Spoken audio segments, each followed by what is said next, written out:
Hello everyone! Today we're going to be looking at a new sim for many of you guys out there. This is going to be rFactor 2. And of course, I'm sure you've all heard of it, but LFM, Low Fuel Motorsport, is now available on rFactor 2. I think they're still in the beta.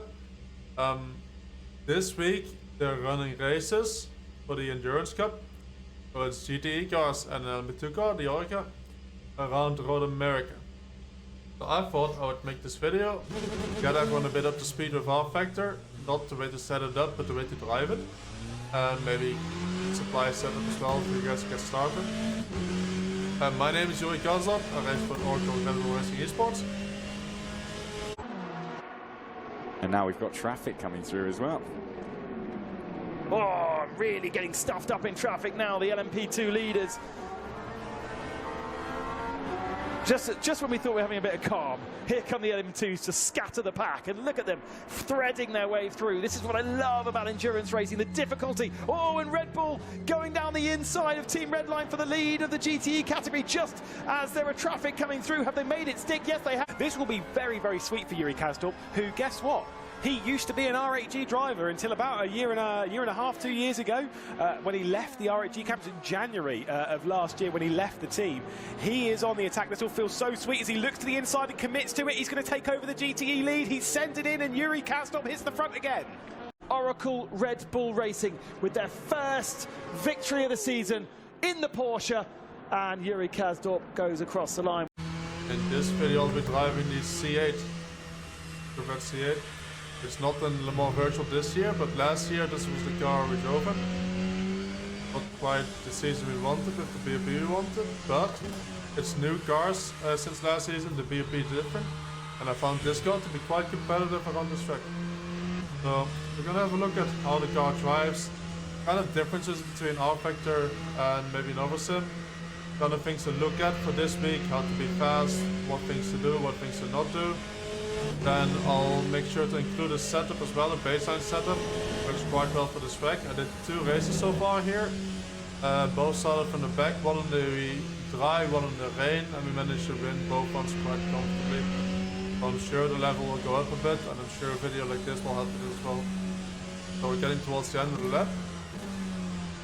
And I've included a pedal overlay here, and you'll notice that compared to the other sim that I drive a lot, which is iRacing, I'm throwing the car into the corners a bit more, and I'm trail braking a bit less. You see, in iRacing, I would trail brake until like you get to corner apex or even further.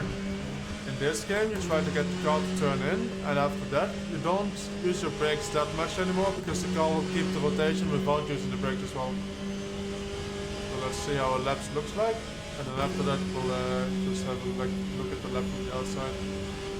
Turn 1 is quite hard to find a brake marker, but we can go to the inside and we can run very wide here on the exit, as long as 2 tires are still on that curve on the right side.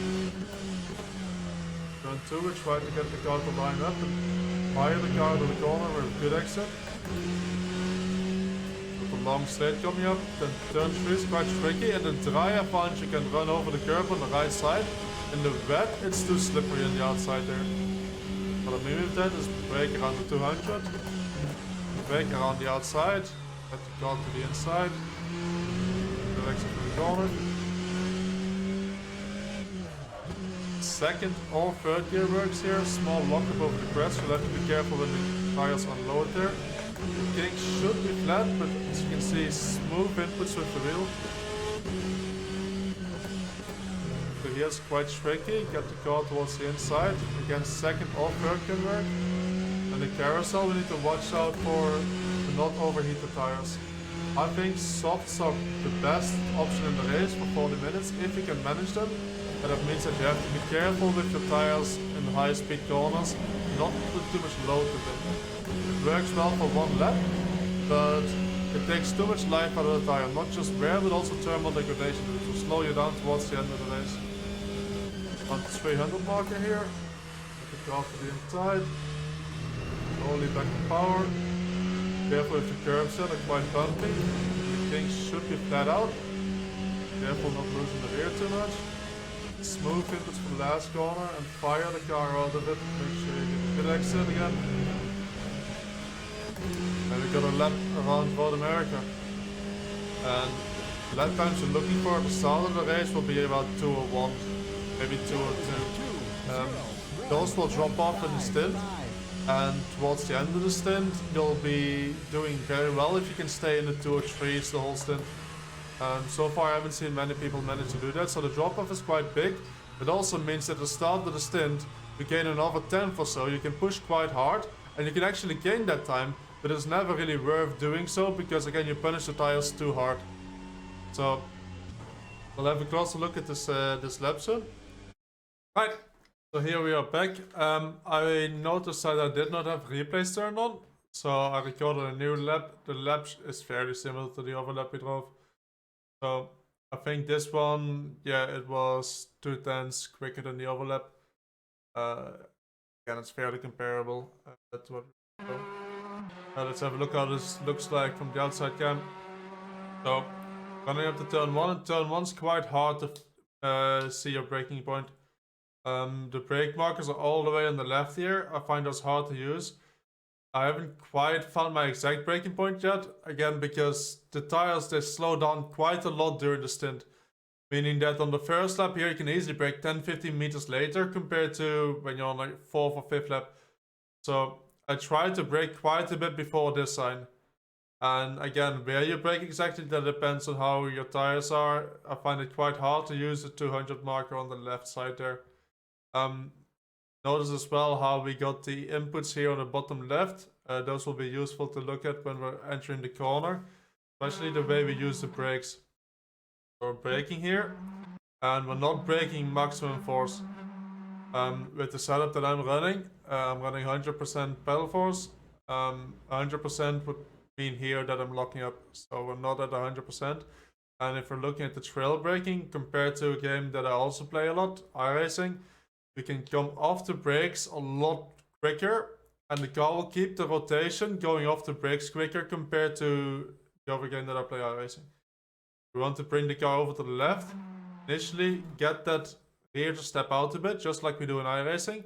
But as you notice here on iRacing, we would keep 10 to 15% brake on. In rFactor, you don't have to do this, it's not faster. So you get the car to turn in, you put the weight on the front end with the brakes, just like we do in other games. But once the weight is on the front, we let the car automatically roll into the corner. We don't need to keep that brake on. And then we wait until we can pick up the throttle in the middle of the corner. We do that to catch the rear, just like we do in other sims. And we try to time that at the point where we can go on throttle normally anyways to make a nice exit out of the corner. And on the exit here, we can keep 2 tires on this big curb here. 2 tires on the curb is not an off track. If you go 4 tires off this curb, you'll get an off track. We're running up to turn 2, and there's like a hole in the track here. Go on board, you can see this kind of here. And I brake just after I go down that hole. That's around this point if you want to use this as a brake marker. Again, there's a 100 marker quite far on the left here, but I find it quite hard to notice this marker when I'm already starting to look at the apex. I'm using this, and then again we're braking, and then quite early we come off the brakes, and we don't need to drag the brake here. Just get the rear to follow the front, get the rear light, and then try to get the car ready so the rear is light, we can go on throttle, and when we go on throttle the car doesn't understeer because the rear is light, and we can carry that speed out of the corner. Throttle quite early, and you can see as well the car has a bit of a slip angle, and we carry that slip angle out of the corner. Try to get a good exit here.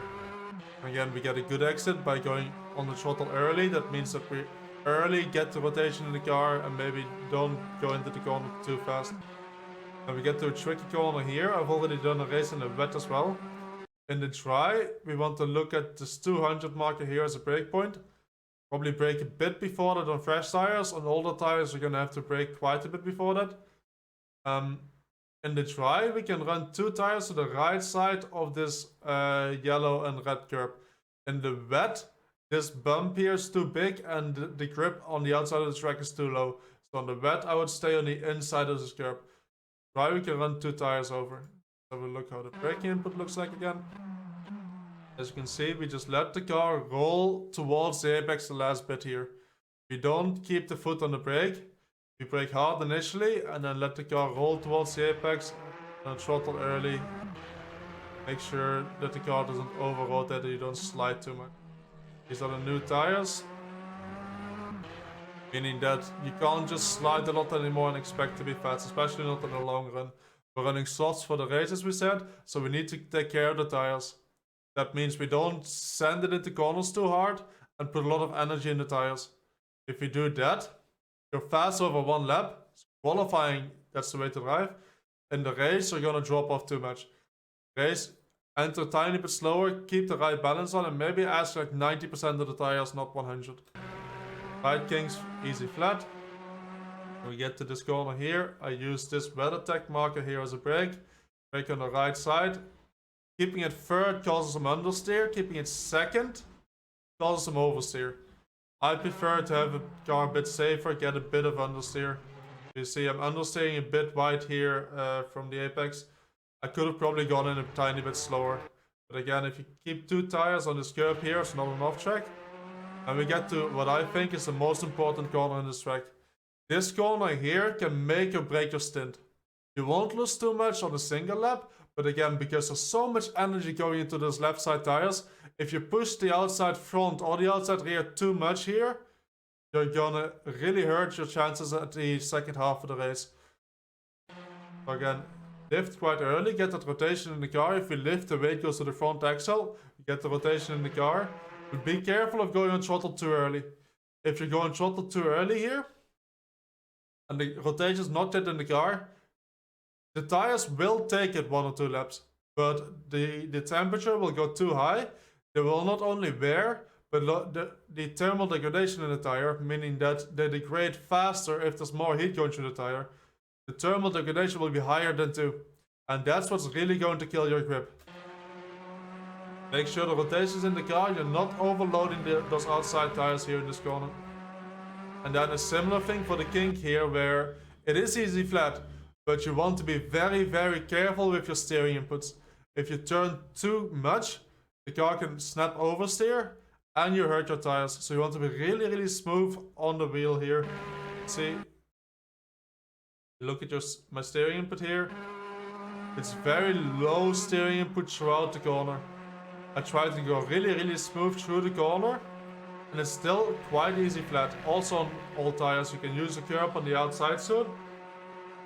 But again, we want to have small steering input. If you have big steering input here, you're gonna hurt your chances towards the end of the race. Small snap on the exit, easily savable. If you're not comfortable with those slaps on the exit, you can try lowering the rear right tire a bit from the setup will provide. Will make it a bit easier to drive, but then again, the left front will be more of a limiting factor towards the end of the race.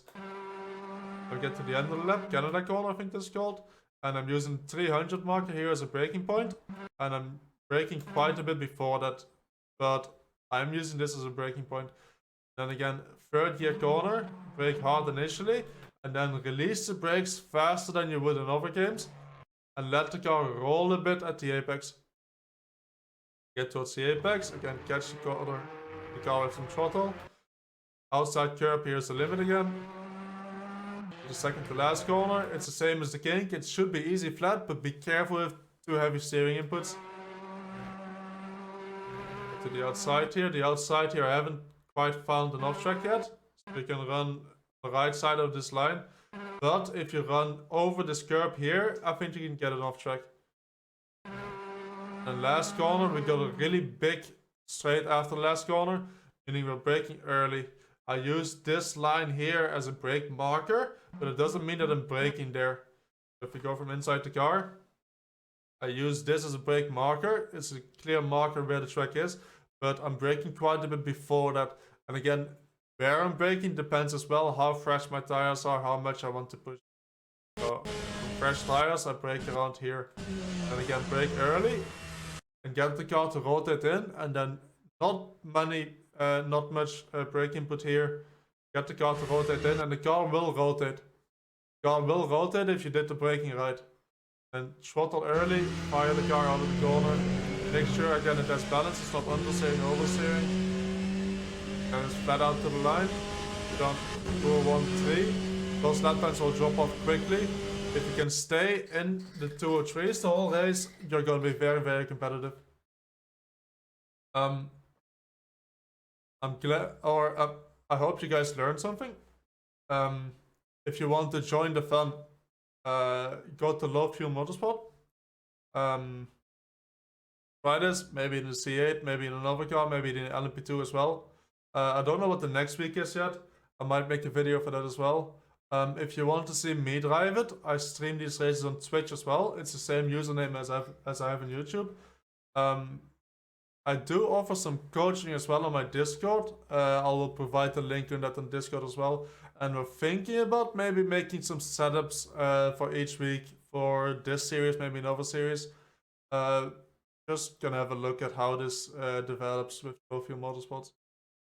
It is what I've personally been hoping for will happen to rFactor for ages already, to have more like an iRacing system in rFactor, because I really think that in rFactor the management over a stint is much better and much more in-depth than it is on iRacing. You really have to take care of the tires. There's different tire compounds that can all work with different cars in different conditions. There's wet weather that can happen. The netcode is a lot better. The driving experience, in my opinion, is better on this than it is on iRacing, where we have a nice competition system. It is just a bit of a pain sometimes to set it up. And there's gonna be some stuff happening that might not be fully polished yet. But if you can look over that, if you can look at like focus on the driving, I think this is a really nice thing to drive, and I hope you guys give it a try. If you want more videos like this, let me know. Make sure to watch some live streams that I'm doing. Maybe join the Discord as well, and see you guys for the next video.